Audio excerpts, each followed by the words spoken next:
Hello বন্ধুরা, সবাই কেমন আছো? অ্যাক্টিভ উইথ নীতিশ ব্লগে আবারও তোমাদের স্বাগত। তো আজকে আমি গাড়িতে করে ওই দিন আগরতলা গিয়েছিলাম। তো সেখান থেকে আসার পথে আমি ভাবলাম আমাদের কিছু রাস্তার পাশে যে সমস্ত গাছপালা আছে সেগুলির কিছু ফুটেজ তোমাদের দেখাই। যে আমাদের ত্রিপুরা একটি পাহাড়ি রাজ্য, ছোট্ট একটা পাহাড়ি রাজ্য। এখানে কত গাছপালার সমাহার, যেদিকেই দেখবে শুধু সবুজ আর সবুজ দেখতে পাবে। অন্যান্য রাজ্যে এত উন্নতি এত কিছু আছে, কিন্তু গাছপালা খুব একটা দেখা যায় না। অক্সিজেনের যেই ব্যালেন্সটা এটা কিন্তু সব জায়গাতে থাকে না। কিন্তু আমাদের ছোট্ট রাজ্য ত্রিপুরা, সেখানে কিন্তু উন্নতির পাশাপাশি মানে গাছপালার দিকেও কিন্তু মানে সব দিকে সমৃদ্ধ। বিভিন্ন রকমের গাছগাছালি এবং ফরেস্ট ডিপার্টমেন্টের উদ্যোগেও কিছু কিছু গাছপালা রাস্তার পাশে পাশে লাগানো হয়। পথিকদের বিশ্রামের জন্যও কিছু গাছপালা লাগানো হয়। তো প্রত্যেকটা জিনিসই আমি দেখলাম যে এর মধ্যে দিয়ে মানে কিছু অচেনা গাছপালাও কিন্তু এখন আমরা নতুন নতুন জানতে পারি, দেখতে পারি। তো গাছপালা যা আছে তা দিয়ে আমাদের প্রাকৃতিক ভারসাম্য বজায় থাকে, আমাদের প্রকৃতি যেন ভালো থাকে সেটাই আমাদের সকলকে লক্ষ্য রাখতে হবে। যত সম্ভব যথাসাধ্য আমাদের গাছপালা বেশি বেশি করে লাগাতে হবে, এবং শুধু লাগালেই হবে না, তার যত্নও করতে হবে। এই যে চারপাশটা আমাদের ত্রিপুরা রাজ্যে যে কোনো জায়গাতে গেলেই দেখতে পাবে যে চারপাশটা সবুজে ঘেরা। এবং বিশেষ করে আমাদের সিপাহীজলা ডিস্ট্রিক্টে, যে 8টা ডিস্ট্রিক্ট আছে তার মধ্যে আমাদের সিপাহীজলা ডিস্ট্রিক্টে এবং গোমতী ডিস্ট্রিক্ট, তারপরে আরও দু একটা জায়গাতে গাছপালা কিন্তু প্রচুর পরিমাণে আছে।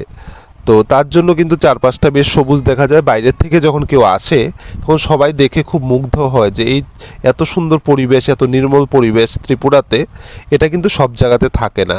বড় বড় শহর আছে, বড় বড় রাজ্য আছে যারা অনেক উন্নত, কিন্তু ওদের ওখানে দেখা যায় যে আবহাওয়ার খুব মানে খারাপ অবস্থা। হয়তো দেখা যায় যে এতটাই গরম পড়ে বা এতটাই ঠান্ডা পড়ে যে সেখানে মানুষজন সেটা মানিয়ে নিতে পারে না, তো খুব কষ্টে থাকে। আর আমাদের ত্রিপুরা রাজ্যে গরম যতটাই পড়ুক না কেন, কিন্তু অন্যান্য রাজ্যের মতো কিন্তু এতটা গরম পড়ে না ত্রিপুরাতে। বা বৃষ্টি হলেও একটা ব্যালেন্সে হয়। যদিও কিছু কিছু ক্ষেত্রে আমি লক্ষ্য করেছি এবং সবাই জানেন সেটা, যে আমাদের ত্রিপুরাতে রাবারের একটা রাবার চাষের প্রতি একটা মানুষের ঝোঁক বেড়ে গেছে। এটা যদিও ব্যবসার কারণে, কিন্তু রাবার গাছ খুব একটা আমাদের প্রকৃতির জন্য ভালো না। আর অন্য যে সমস্ত গাছপালা আছে তো সেগুলি কিন্তু আমাদের প্রকৃতির ভারসাম্য বজায় রাখে। এই যে গাছপালা আমাদের থেকে কার্বন ডাইঅক্সাইড নেয়, তাছাড়া প্রকৃতিতে যত দূষিত পদার্থ আছে এগুলি কিন্তু গাছপালা শোষণ করে নেয়, আর তার পরিবর্তে আমাদের অক্সিজেন দেয়। তারপরে গাছপালা যেখানে বেশি থাকে ওই অংশতে বৃষ্টিপাত বেশি হয়, ভালো হয়। তো পরিবেশ ভালো থাকে, এবং পৃথিবীর যেই অংশগুলিতে দেখবেন গাছপালা আছে প্রচুর, সেখানে কিন্তু মানে পৃথিবী উত্তপ্ত কম।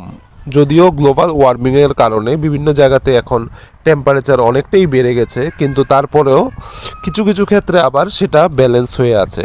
তো আমি বলবো এটাই, যে সবাই বেশি বেশি করে গাছপালা লাগাও, আর সবাই সুস্থ থাকো, ভালো ভালো খাবার খাও, ভালোভাবে জীবনযাপন করো। কারণ আমাদের এই ছোট্ট জীবনটা এভাবেই আমাদের কাটাতে হবে ভালোভাবে। কোনো কিছুর জন্য আমরা যেন আটকে না পড়ি, আমাদের জীবন যেন দুর্বিষহ না হয়। তো সবাই এটাই বলবো যে যেই রকম উদ্ভিদ অরণ্য আমাদের দেখশন করে রাখে, আমরাও যেন তাদের দেখে শুনে রাখতে পারি, এবং প্রত্যেকেই প্রত্যেকের জন্য থাকতে পারি, এবং এই পরিবেশটাকে সুন্দর করে রাখতে পারি। তো এটাই আমার আজকের ব্লগ ছিল। আমি ছোট্ট একটি ব্লগ করেই, তো তার মধ্যে দিয়ে আমি ভাবলাম যে একটু আমি গাছপালা নিয়ে কিছুটা ব্লগ করি, কারণ গাছপালা আমাদের এত কিছু দেয়, তো সেটাই তো মনে রাখতে হবে, তাই না? ওকে, টাটা।